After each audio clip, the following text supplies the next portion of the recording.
जय श्री गणेश दोस्तों। स्वागत है आप सभी का आपके अपने यूट्यूब चैनल सत्य एजुकेशन पर। दोस्तों मैं हूं सत्यम और आज हम लोग पढ़ेंगे मैथ में दोस्तों हम लोगों का आज का जो चैप्टर है वो है नंबर सिस्टम। और नंबर सिस्टम को दोस्तों हिंदी में कहते हैं संख्या पद्धति। दोस्तों आज हम जानेंगे संख्याओं के बारे में। नंबर सिस्टम में हम क्या क्या पढ़ेंगे, हम देखेंगे संख्याएँ हमारे कैसे बनी, कैसे कैसे हम संख्याओं को पढ़ते हैं, कितने पार्ट में पढ़ते हैं। तो दोस्तों सबसे पहले हम जानेंगे संख्याओं के बारे में। संख्याओं में दोस्तों हम देखेंगे कि सबसे पहले देखेंगे हम संख्याओं का वर्गीकरण कितने पार्ट में किया गया है। सबसे पहले हम देखेंगे संख्याओं का वर्गीकरण कितने पार्ट में किया गया है। तो दोस्तों हम देखेंगे कि संख्या को, जो हमारा नंबर होता है, संख्या को ही इंग्लिश में हम लोग नंबर बोलते हैं। दोस्तों संख्या दो पार्ट में डिवाइड है। पहला हमारा है रियल नंबर, जिसे हम हिंदी में कहते हैं वास्तविक संख्या। और दोस्तों दूसरा हमारा है इमेजिनरी नंबर, जिसे हम कहते हैं काल्पनिक संख्या। तो दोस्तों हमने देखा कि संख्या हमारा जो है वो दो पार्ट में बटा हुआ है। पहला है रियल नंबर, दूसरा है इमेजिनरी नंबर। तो दोस्तों सबसे पहले हम जान लेते हैं कि रियल नंबर क्या होता है और इमेजिनरी नंबर क्या होता है। दोस्तों वास्तविक संख्याएं वे संख्याएं होती हैं जिनका वास्तव में कुछ निश्चित मान होता है, और काल्पनिक संख्याएं वे संख्याएं होती हैं जिनका हम कोई निश्चित मान नहीं निकाल पाते हैं। तो ये होती हैं दोस्तों हमारी वास्तविक संख्याएं और काल्पनिक संख्याएं। दोस्तों जो हमारे काम की हैं, जिनमें जो ज़्यादा से ज़्यादा तो दोस्तों जो हमारे काम की हैं ज़्यादा से ज़्यादा, जिन संख्याओं के बारे में ज़्यादा से ज़्यादा हम पढ़ते हैं वो हमारी दोस्तों वास्तविक संख्याएं यानी रियल नंबर है। तो दोस्तों आगे हम देखेंगे कि हम जानते हैं कि जब अलग अलग संख्याओं को एक में मिक्स कर दिया जाएगा तो वो मिश्रित संख्या बन जाती है। उसी तरीके से दोस्तों हमारा क्या होगा कि जब हम रियल नंबर और इमेजिनरी नंबर दोनों को ऐड कर देंगे तो हमारा कॉम्प्लेक्स नंबर बनता है, जिसे हम बोलते हैं हिंदी में सामिश्र संख्याएँ। उसके बाद दोस्तों हम देखेंगे हमारा सबसे पहला वाला जो होगा, सबसे पहली संख्या के बारे में हम जानेंगे। तो दोस्तों सबसे पहला हमारा होता है नेचुरल नंबर, जिसे हम हिंदी में कहते हैं प्राकृतिक संख्या। तो ये होते हैं हमारे दोस्तों, हम देखेंगे कि हमारे नेचुरल नंबर क्या होते हैं यानी प्राकृतिक संख्या क्या होती है। तो दोस्तों यहाँ पे हम देखेंगे कि गिनती में उपयोग की जाने वाली सभी संख्याएँ प्राकृतिक संख्या कहलाती हैं। गिनती में उपयोग करने का क्या मतलब है दोस्तों, जैसे हम बताते हैं कि 1 2 3 4 ये सब हम काउंटिंग करते हैं, उसी को कहा जाता है गिनती। दोस्तों इनमें जो संख्याएं यूज की जाती हैं वो हमारी प्राकृतिक संख्या होती है। प्राकृतिक संख्या में दोस्तों जीरो नहीं ऐड होता है, इसका हमें ध्यान रखना होगा। प्राकृतिक संख्या में 1 से लेकर के 9 तक होता है, ये टोटल 9 होती हैं। दोस्तों उसके बाद देखेंगे कि हम प्राकृतिक संख्या को 3 भागों में बांटा गया है। प्राकृतिक संख्या को 3 भागों में डिवाइड किया गया है। पहला क्या है दोस्तों, सबसे पहले हम देखेंगे ये 3 प्रकार की होती हैं। अब हम इसका डिवाइडेशन करेंगे। पहला है दोस्तों हमारा भाज्य संख्या, जिसे हम लोग इंग्लिश में बोलते हैं कंपोजिट नंबर। दोस्तों दूसरा हमारा होगा अभाज्य संख्या, जिसे हम इंग्लिश में बोलते हैं प्राइम नंबर। तीसरा दोस्तों है हमारा सह अभाज्य संख्या, जिसे हम बोलते हैं को प्राइम नंबर। तो दोस्तों हम देख लेंगे कि हमारी ये संख्याएं क्या होती हैं, भाज्य क्या होता है, अभाज्य क्या होता है और सह अभाज्य क्या होता है। दोस्तों इसमें हम देखेंगे कि भाज्य संख्या के बारे में हम देखेंगे कंपोजिट नंबर। इसमें देखेंगे कि ऐसी प्राकृतिक संख्या जो स्वयं और एक से विभाजित होने के अतिरिक्त कम से कम किसी एक अन्य संख्या से विभाजित हो। मतलब कह रहा है दोस्तों कि कोई भी संख्या अगर स्वयं से और एक से विभाजित हो रही है, उसके अलावा किसी तीसरे संख्या से भी विभाजित हो रही है, तो वो संख्या भाज्य कहलाएगी, कंपोजिट कहलाएगी। जैसे दोस्तों हमारा 4 हो गया, जैसे मान लिया हमने 4 ले लिया। 4 में क्या हुआ दोस्तों कि ये स्वयं से कटेगा, 4 से कटेगा, उसके बाद ये 1 से भी कटेगा, इसके अलावा दोस्तों ये 2 से भी कटता है। तो ये हमारा होगा भाज्य संख्या। जैसे अगला हम आगे एग्जाम्पल देखेंगे, एक बार फिर से देखते हैं। ऐसी प्राकृतिक संख्या जो स्वयं से और एक से विभाजित हो और इसके एक और स्वयं से विभाजित होने के अतिरिक्त कम से कम किसी एक अन्य संख्या से विभाजित हो, कम से कम किसी एक अन्य संख्या से विभाजित हो, उन्हें भाज्य संख्या कहते हैं। जैसे 4 6 8 9 10 और 12। 4 में क्या है दोस्तों, 4 से स्वयं से विभाजित हो रहा है, 1 से भी हो रहा है। 6 में क्या है कि 6 से हो रहा है, 1 से हो रहा है,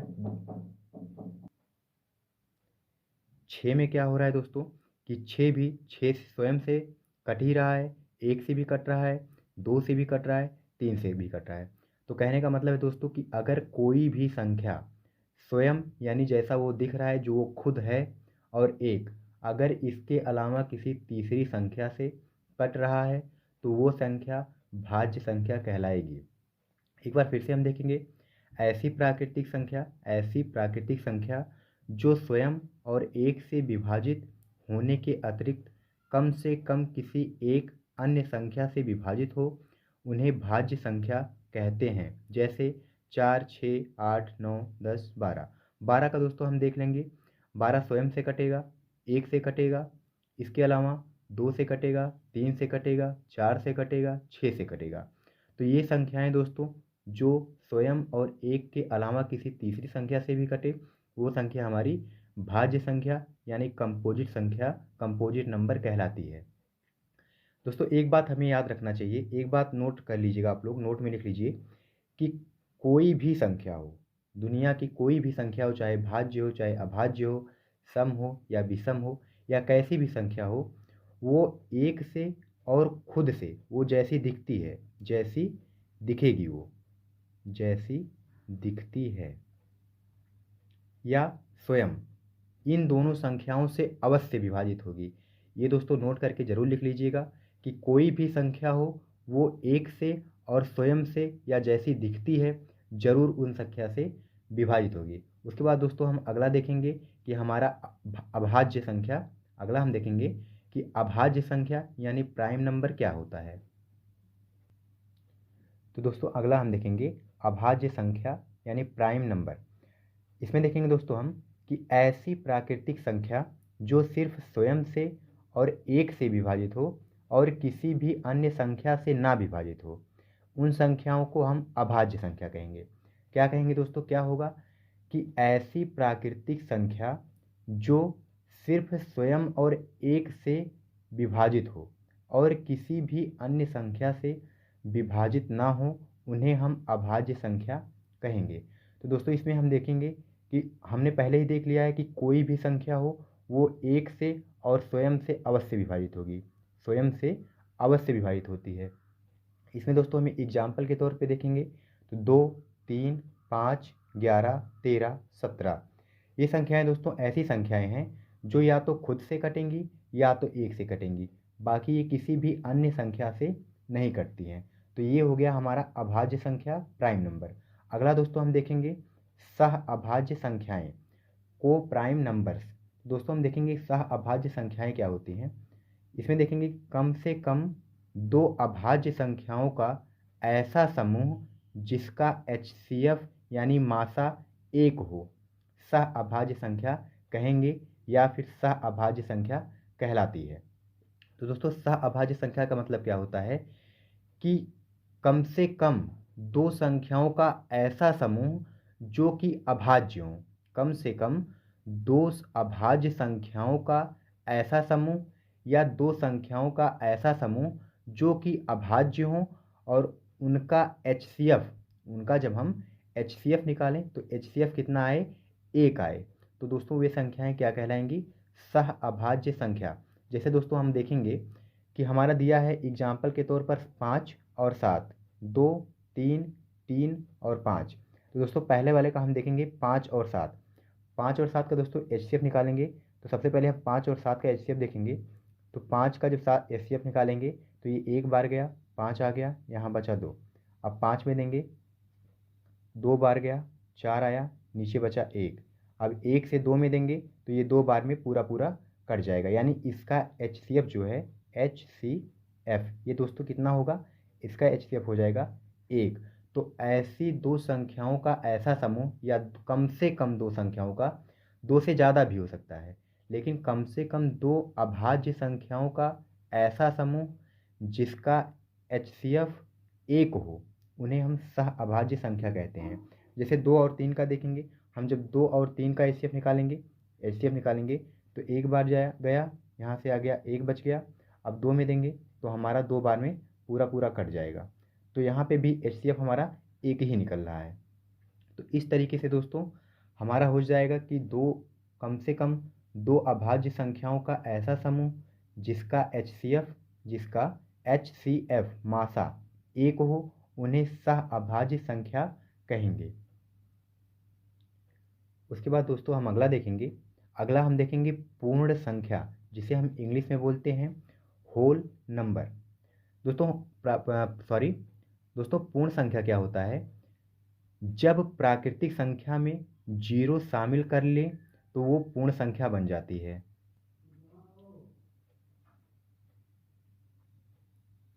तो दोस्तों हम देखेंगे पूर्ण संख्या होल नंबर, जब प्राकृतिक संख्या में 0 से शामिल कर लिया जाता है या कर लेने से पूर्ण संख्या बनती है। दोस्तों हमने देखा था कि हमारी प्राकृतिक संख्या क्या होती है, 1 से लेकर के 9 तक की या गिनती में जिन संख्याओं का हम उपयोग करते हैं वो दोस्तों हमारा पूर्ण संख्या कहलाता है। तो दोस्तों हम देखेंगे कि हम जब प्राकृतिक संख्या में 0 को भी शामिल कर लेते हैं, 0 से लिखना स्टार्ट करते हैं, तो वो हमारा पूर्ण संख्या कहलाता है। उसके बाद दोस्तों हम अगला देखेंगे पूर्णांक संख्याएं, यानी इसका इंग्लिश होता है इंटीजर नंबर्स। तो इसमें देखेंगे दोस्तों हम लोग कि धनात्मक, ऋणात्मक और 0 से मिलकर बनी हुई संख्याएं पूर्णांक संख्याएं होती हैं। क्या देखेंगे दोस्तों कि धनात्मक, ऋणात्मक और 0 से मिलकर बनी हुई संख्याएं पूर्णांक संख्या होती हैं या पूर्णांक संख्याएं होती हैं। तो दोस्तों इसमें हम क्या देखेंगे कि ये हमारा एक होता है संख्या रेखा, जिसमें बीच में हमारा उदासीन संख्या होता है जिसे हम 0 कहते हैं। उसके बाद हमारा देखेंगे कि हम 1 + 1 + 2 + 3 ये डाट करके इनफाइनाइट तक जाएगा, और 0 के बाद फिर -1 -2 -3 करके डायरेक्ट इनफाइनाइट तक जाता है। तो दोस्तों इन सभी संख्याओं के समूह को जब प्राकृतिक संख्या में 0 शामिल कर लिया तो हमारा होल नंबर बन गया, और जब हम इसी में निगेटिव नंबर्स को भी शामिल कर लिए तो ये टोटल हमारा पूर्ण संख्या कहलाता है। दोस्तों पूर्ण संख्या जो होती हैं 3 प्रकार की होती हैं, जो हम यहाँ पे संख्या रेखा पर देख रहे हैं। इधर हमने देखा कि यहाँ से यहाँ तक हमारा इस साइड में हमारा क्या बन रहा है, धनात्मक संख्याएं बन रही हैं। बीच में हमारा शून्य है, ये हमारी उदासीन संख्या है। शून्य दोस्तों ऐसी संख्या होती है ना ये भाज्य होती है ना अभाज्य होती है, ना सम होती है ना विषम होती है, और ना ही ये धनात्मक होती है और ना ही ये ऋणात्मक होती है। और इधर हम देखेंगे कि हमारी ऋणात्मक संख्याएं हैं। तो वही दोस्तों यहाँ पे बताया गया है कि इंटीजर्स यानी पूर्णांक 3 प्रकार के होते हैं। पहला धनात्मक संख्याएं, दूसरा है ऋणात्मक संख्याएं, और तीसरा है उदासीन पूर्णांक जिसे हम 0 के नाम से जानते हैं। उसके बाद दोस्तों हम अगला देखेंगे पूर्णांक को ही दोस्तों 2 पार्ट में डिवाइड किया गया है। जो हमारा ये इंटीजर होता है इसे ही हम 2 पार्ट में डिवाइड करते हैं। पहला होता है हमारा सम और दूसरा होता है हमारा विषम। तो देख लेंगे दोस्तों सम और विषम क्या होता है। सम में देखेंगे दोस्तों, सम को ही इंग्लिश में इवन कहा जाता है। उसके बाद दोस्तों हम देखेंगे कि ऐसी प्राकृतिक संख्या जो 2 से पूर्णतः विभाजित होती है, ऐसी सभी प्राकृतिक संख्याएं जो 2 से पूर्णतः या पूर्ण रूप से कट जाएं सम संख्या कहलाती है। जैसे 2, 4, 6, 8, 10, 12। जैसे हम किसी का भी देख लें, 12 का ही देख लें, 12 का 2 से हम भाग देंगे तो 2 छक्का 12, 6 बार में पूरा कट जा रहा है। तो जो संख्याएं 2 से पूरी तरीके से कट जाएंगी वे संख्याएं हमारी सम संख्याएं कहलाएंगी। उसके बाद दोस्तों अगला हम देखेंगे, अगला हमारा था विषम संख्या। तो दोस्तों हम देखेंगे विषम संख्या के बारे में। तो दोस्तों अब हमारा देखेंगे हम लोग कि विषम संख्या क्या है। विषम संख्या को ही दोस्तों ऑड नंबर इंग्लिश में बोला जाता है। इसका डिफिनेशन देखेंगे दोस्तों हम लोग, ऐसी प्राकृतिक संख्या जो 2 से पूर्णतः विभाजित ना हो उन्हें हम विषम संख्या बोलते हैं। क्या है दोस्तों, ऐसी प्राकृतिक संख्याएं जो 2 से पूर्णतः विभाजित नहीं होती, यानी जो संख्याएं 2 से विभाजित हो जाती हैं वो हमारी सम संख्या कहलाती हैं, और अगर पूर्णतः विभाजित नहीं हो रहा है तो वो हमारी विषम संख्या कहलाती है। जैसे 3 हो गया, 3 को हम जब 2 से भाग देंगे तो एक बार में हमारा चला जाएगा 2। उसके बाद जैसे हमने 2 से 3 में भाग दिया तो एक बार गया, यहाँ और नीचे एक शेष बच गया। जब हमारी संख्या जो दी हुई है वो पूरी पूरी विभाजित ना हो, तो किससे, 2 से पूरी पूरी विभाजित ना हो, तो वो संख्याएं हमारी विषम संख्या कहलाएंगी। उसके बाद दोस्तों अगला हम देखेंगे, अगला है हमारा परिमेय संख्या। इसी को दोस्तों हम लोग इंग्लिश में बोलते हैं रेशनल नंबर। क्या बोलते हैं? Rational number.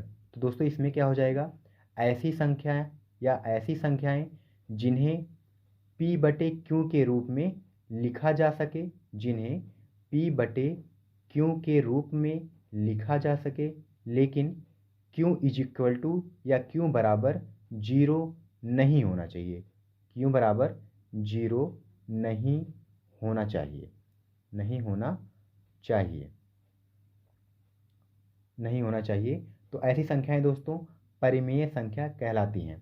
उसके बाद दोस्तों अगला हम देखेंगे, हमारा हो गया √4, √16, √25, 22/7। ये सब दोस्तों हमारी परिमेय संख्या कहलाएंगी। उसके बाद दोस्तों अगला हम देखेंगे अपरिमेय संख्या। इसे दोस्तों इंग्लिश में क्या बोला जाता है? Irrational number. परिमेय को रेशनल और अपरिमेय को इरेशनल नंबर। तो दोस्तों इसमें हम क्या देखेंगे कि जिन संख्याओं को p बटे q के रूप में नहीं लिखा जा सकता उन्हें हम अपरिमेय संख्या कहते हैं। जैसे दोस्तों हमारा एग्जाम्पल हो जाएगा √5, √7, √11 या पाई। ये हमारा पाई, और पाई का ही मान होता है दोस्तों 22/7 या 3.14। उसके बाद दोस्तों अगला हम देखेंगे जो हमारा लास्ट वाला है काल्पनिक संख्याएं। तो इसमें क्या होगा दोस्तों, हमने पहले ही देखा स्टार्ट में कि वास्तविक संख्या और काल्पनिक संख्या, रियल नंबर, इमेजिनरी नंबर।